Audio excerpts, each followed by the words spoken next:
Our next speaker is Dilonna Coran.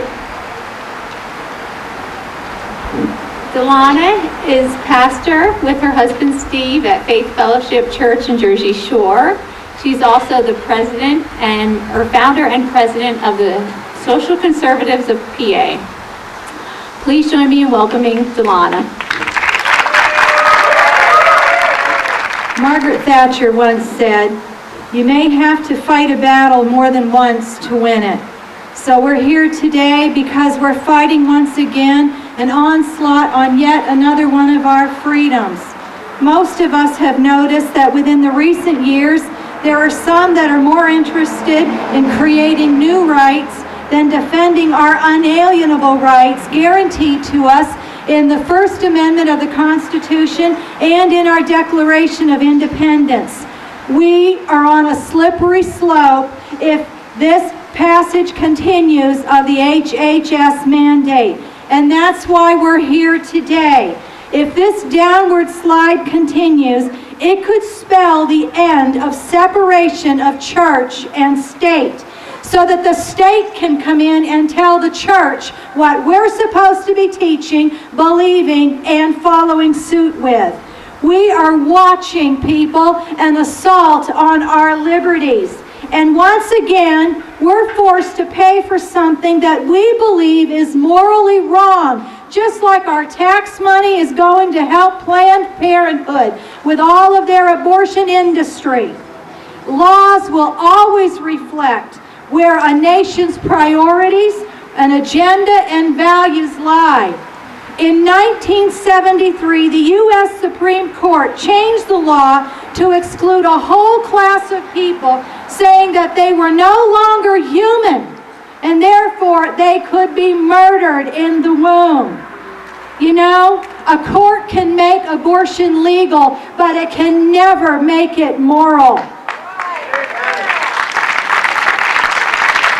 And I personally believe that God cannot be separated from government.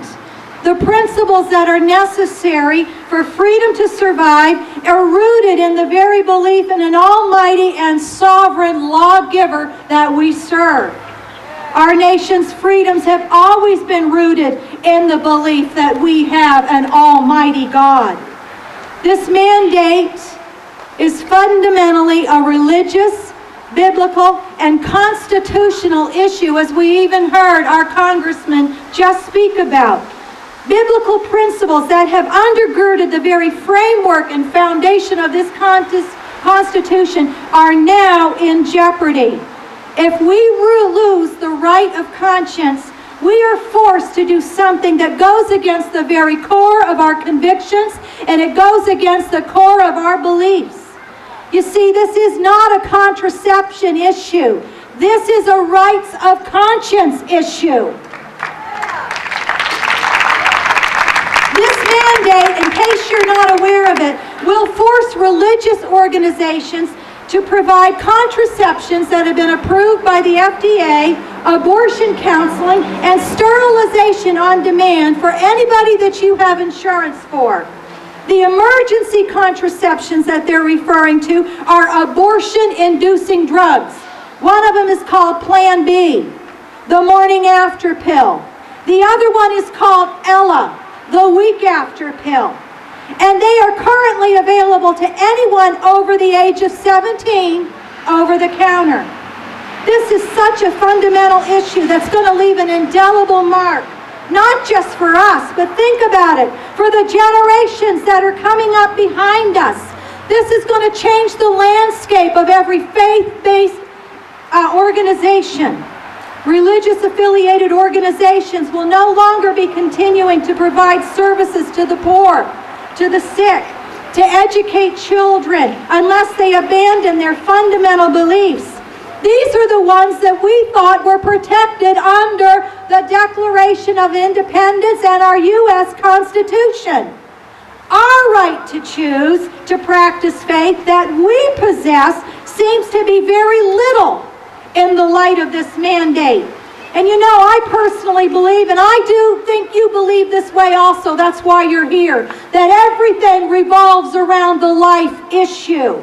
If politicians and leaders today will not protect life. They're not going to protect your money, and they're not going to protect your freedoms. We need to elect officials and appoint leaders that will defend life from contraception from conception to the grave. You know, this was the very ideal that our founding fathers had within their heart when they created this nation. It was the very philosophy that guided all of their decisions that were made. If that right is not protected, I'm here to tell you that all your other rights are in danger. If a leader does not support unalienable right of life, then he'll be wrong on the Fifth Amendment, which is the protection of your property.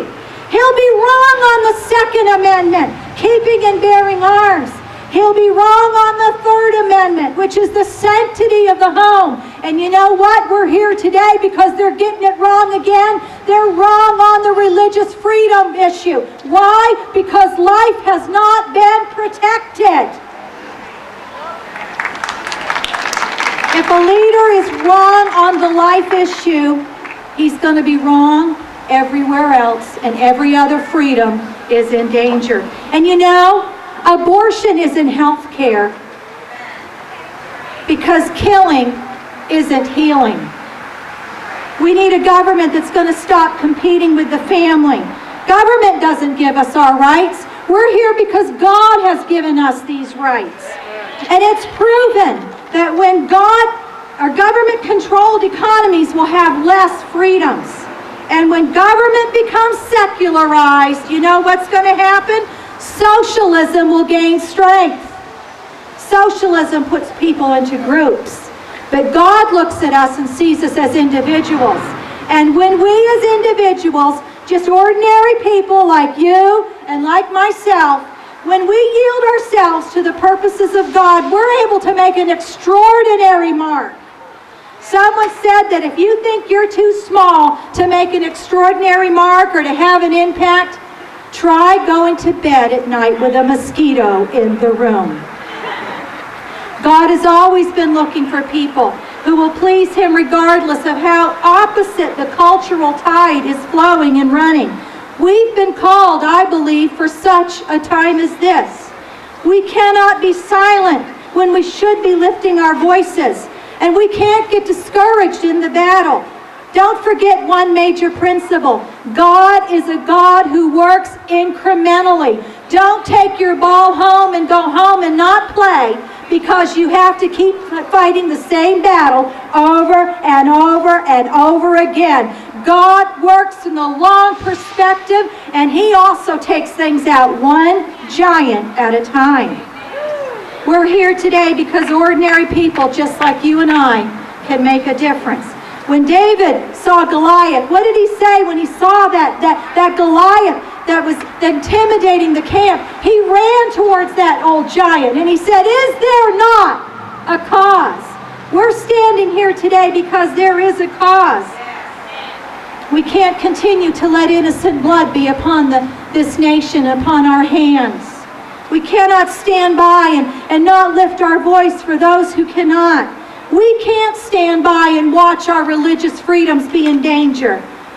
And I want to read just to you in closing something that I found just a few months ago that has riveted me even further to action. And I'm only sharing this with you not to make an analogy with this administration in Nazi Germany, but I want this to challenge you to not be silent, to continue to do what you're doing, to call your congressmen, to get in their mailboxes and email them and call them and let them know, your senators, that we want our religious freedoms protected. And we're going to stand up for life no matter what. And you know what? I want to encourage you. Vote for those who vote and who will stand for life. Don't let innocent blood be upon your hands and upon the hands of this nation by voting for someone who is pro-choice. Here's this little illustration, and this is a true story in closing. I lived in Germany during the Nazi Holocaust. I considered myself a Christian. We heard stories of what was happening to the Jews, but we tried to distance ourselves from it because what could we do What could anyone do to stop it? A railroad track ran behind our small church, and each Sunday morning we could hear the whistle in the distance, and then the wheels that came over the tracks. We became very disturbed when we heard the cries coming from the trains that passed by. We realized it was carrying Jews like cattle in the cars. Week after week that whistle would blow. We dreaded to hear the sound of those wheels because we knew that we could hear the cries of the Jews en route to a death camp, and their screams tormented us. We knew the train was coming, and when we heard the whistle blow, we all began singing hymns. By the time the train passed our church, we were singing at the top of our voices. If we heard the screams, we sang more loudly, and soon we heard them no more. Years have passed, and no one talks about it anymore, but I still hear that train whistle in my sleep. God forgive me. God forgive all of us who call ourselves Christians and do nothing to intervene. God bless you. Thank you, Sarah, for putting this together.